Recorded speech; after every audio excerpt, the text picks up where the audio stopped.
Hello Year Sixes, I'm Mrs Boyles and I'm an English teacher here at Ormiston Horizon Academy. I cannot wait to meet you all in September. So today I'm going to be reading chapter 16 for you from your book Stormbreaker. So remember, you need to listen really carefully because at the end you'll have a few questions to answer in your workbook. So without further ado, let's get started. So if you're sitting comfortably, we're on page 101 and let's go. 12 o'clock, London appeared. Suddenly the clouds rolled back and the late morning sun brought the whole city shining into view. There was Battersea Power Station, standing proud with its 4 great chimneys still intact, even though much of its roof had long ago been eaten away. Behind it, Battersea Park appeared as a square of dense green bushes and trees that were making a last stand, fighting back the urban spread.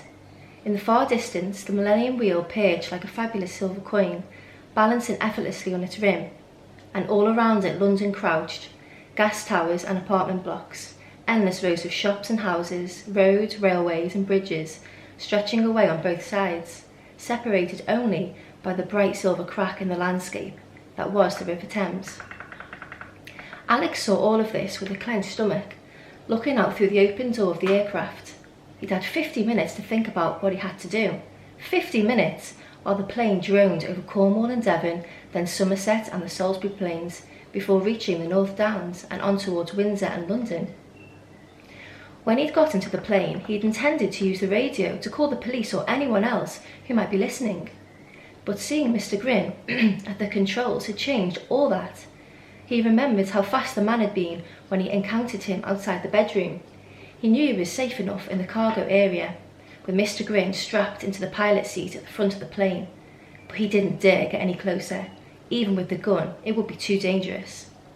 He thought of forcing Mr. Gryn to land the plane at Heathrow. The radio had started squawking the moment they'd entered London airspace, and had only stopped when Mr. Gryn turned it off. But that never would have worked. By the time they reached the airport, touched down and coasted to a halt, it would have been far too late.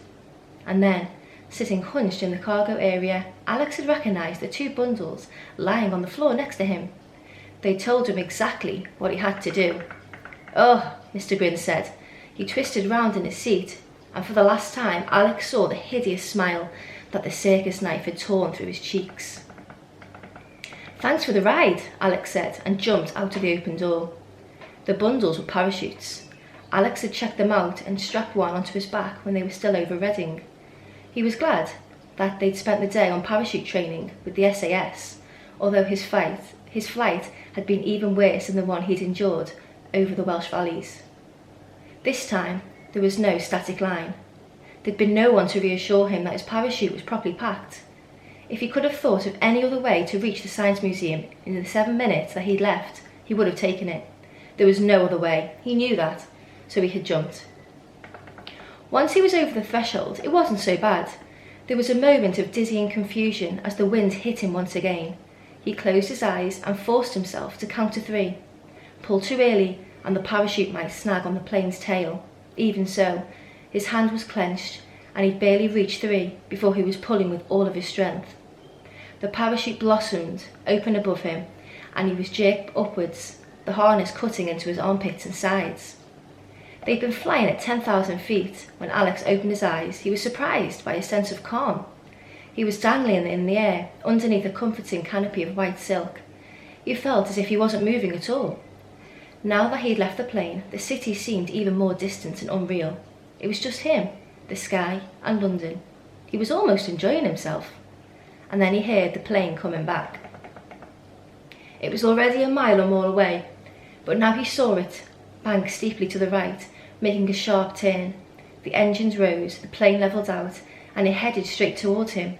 Mr. Gryn wasn't going to let him get away so easily. As the plane drew closer and closer, he could imagine the man's never-ending smile behind the window of the cockpit. Mr. Gryn intended to steer the plane straight into him, to cut him to shreds in mid-air. But Alex had been expecting it. He reached down and took out the Game Boy out of his pocket. This time there was no game cartridge in it, but he'd slipped Bomber Boy out a long time ago and slid it across the floor of the empty cargo plane. That was where it was now, just behind Mr. Gryn's seat, a smoke bomb, set off by a remote control. He pressed the start button 3 times. Inside the plane, the cartridge exploded, releasing a cloud of acrid yellow smoke. The smoke billowed out through the hold, curling against the windows, trailing out of the open door. Mr. Grimm vanished, completely surrounded by smoke. The plane wobbled, then plunged down. Alex watched the plane dive. You can imagine Mr. Grimm blinded, fighting for control. The plane began to twist, slowly at first, then faster and faster. The engines whined. Now it was heading straight for the ground, howling through the sky. Yellow smoke trailed out in its wake. At the last minute, Mr. Grimm managed to bring up the nose again, but it was much too late. The plane smashed into what looked like a deserted piece of dockland near the River Thames and disappeared into a ball of flame. Alex looked at his watch, 3 minutes to 12. He was still thousands of feet in the air, and unless he landed on the very doorstep of the Science Museum, he wasn't going to make it. Grabbing hold of the ropes, using them to steer himself, he tried to work out the fastest way down. Inside the East Hall of the Science Museum, Herod Sale was coming to the end of his speech. The entire chamber had been transformed for the great moment when the Stormbreakers will be brought online. The room was caught between old and new, between stone colonnades and stainless steel floors, between the very latest in high-tech and old curiosities from the Industrial Revolution. A podium had been set up in the centre for Sale, the Prime Minister, his press secretary and the Minister of State for Education. In the front of them were 12 rows of chairs for journalists, teachers, invited friends. Alan Blunt was in the front row, as emotionless as ever. Mrs. Jones, dressed in black, with a large brooch on her lapel, was next to him.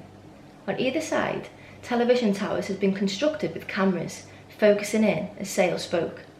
The speech was being broadcast live to schools throughout the country, and it would also be shown on the evening news. The hall was packed with another 200 or 300 people, standing on first and second floor galleries, looking down on the podium from all sides. As Sale spoke, tape recorders turned and light bulbs flashed. Never before had a private individual made so generous a gift to the nation. This was an event, history in the making. It is the Prime Minister and the Prime Minister alone who is responsible for what is about to happen, Sale was saying. And I hope that tonight, when he reflects on what has happened today throughout this country, that he will remember our days together at school and everything he did at that time. I think tonight the country will know him for the man he is. One thing is for sure, this is a day you will never forget. He bowed. There was a scattering of applause.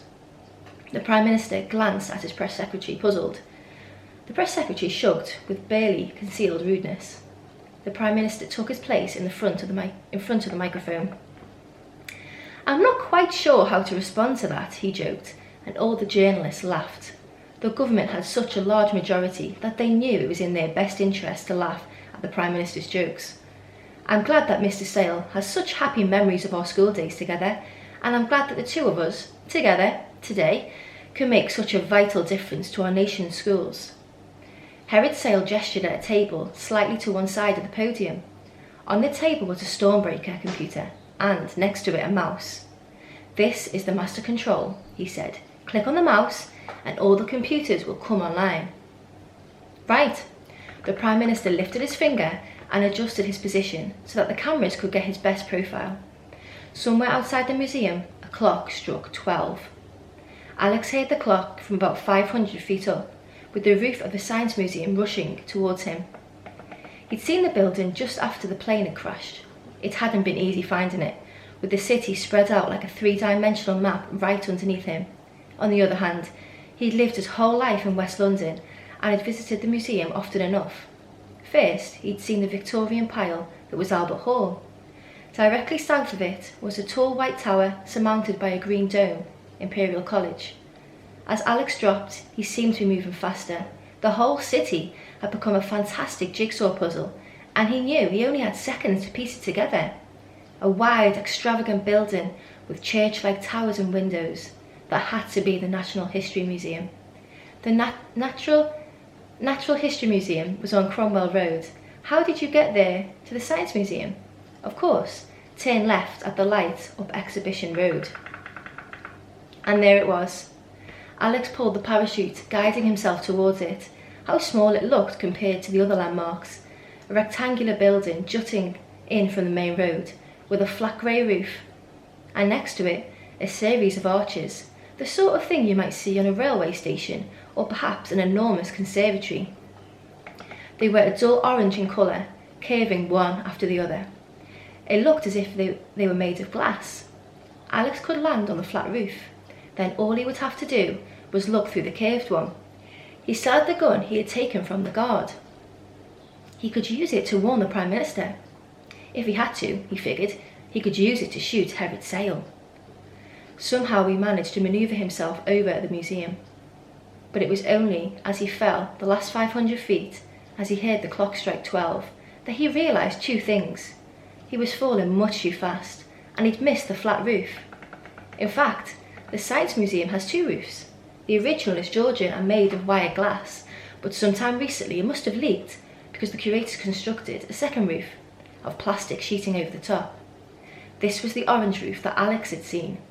He crashed into it with both feet at about 30 miles per hour. The roof shattered. He continued straight through into an inner chamber, just missing a network of steel girders and maintenance ladders. He barely had time to register what looked like a brown carpet stretched out over the curving surface below. Then he hit and tore through that too. It was no more than a thin cover designed to keep the light and dust off the glass that it covered. With a yell, Alex smashed through the glass. At last, his parachute caught on a beam. He jerked to a halt, swinging in mid-air inside the East Hall. This was what he saw. Far below him, all around, 300 people had stopped and were staring up at him in shock. There were more people sitting on chairs directly underneath him, and some of them had been hit. There was blood and broken glass. A bridge made of green glass slats stretched across the hall. There was a futuristic information desk, and in front of it, at the very centre of everything, was a makeshift stage. He saw the Stormbreaker first. Then, with a sense of disbelief, he recognised the Prime Minister standing, slack-jawed, next to Herod Sale. Alex hung in the air, dangling at the end of the parachute. As the last pieces of glass fell and disintegrated on the terracotta floor, movement and sound returned to the East Hall in an ever-widening wave. The security men were the first to react. Anonymous and invisible when they needed to be, they were suddenly everywhere, appearing from behind colonnades, from underneath the television towers, running across the green bridge, guns in hands that had been empty a second before. Alex had also drawn his own gun, pulling it out from his waistband of his trousers. Maybe he could explain why he was here before Sale or the Prime Minister activated the Stormbreakers, but he doubted it. Shoot first and ask questions later was a line from a bad film, but even bad films are sometimes right. He emptied the gun. The bullets echoed around the room, surprisingly loud. Now people were screaming, the journalists punching and pushing as they fought for cover. The first bullet smashed into the information desk. The second hit the Prime Minister in the hand, his finger less than an inch away from the mouse. The third hit the mouse, blowing it into fragments. The fourth hit an electrical connection, disintegrating the plug and short-circuiting it. Sailor dived forward, determined to click on the mouse himself. The fifth and the sixth bullets hit him. As soon as Alex had fired the last bullet, he dropped the gun, letting it clatter to the floor below, and held up the palms of his hands. He felt ridiculous, hanging there from the ceiling, his arms outstretched. But there were already a dozen guns pointing at him, and he had to show that he was no longer armed, that they didn't need to shoot. Even so, he braced himself, waiting for the security men to open fire. He could almost imagine the hail of bullets tearing into him. As far as they were concerned, he was some sort of crazy terrorist who had just parachuted into the Science Museum and had taken 6 shots at the Prime Minister. It was their job to kill him. It was what they'd been trained for. But the bullets never came. All the security men were equipped with radio microphones, and in the front row Mrs. Jones had control. The moment she'd recognised Alex, she'd been speaking urgently into her brooch. "Don't shoot. Repeat, don't shoot. Await my command." On the podium, a plume of grey smoke rose out from the side of the broken, useless Stormbreaker. 2 security men had rushed to the Prime Minister, who was clutching his wrist, blood dripping out of his hand. The photographers and journalists had begun to shout questions. The cameras were flashing, and the television cameras too had been swung around to focus in on the figure swaying high above. More security men were moving to seal off exits, following orders from Mrs. Jones, while Alan Blunt looked on, for once in his life out of his depth. But there was no sign of Herod Sale. The head of Sale Enterprises had been shot twice, but somehow had disappeared. Okay then, Year 6, so now you need to go into your workbook and answer your questions. So good luck with your questions, and I cannot wait to meet you in September. See you soon. Bye.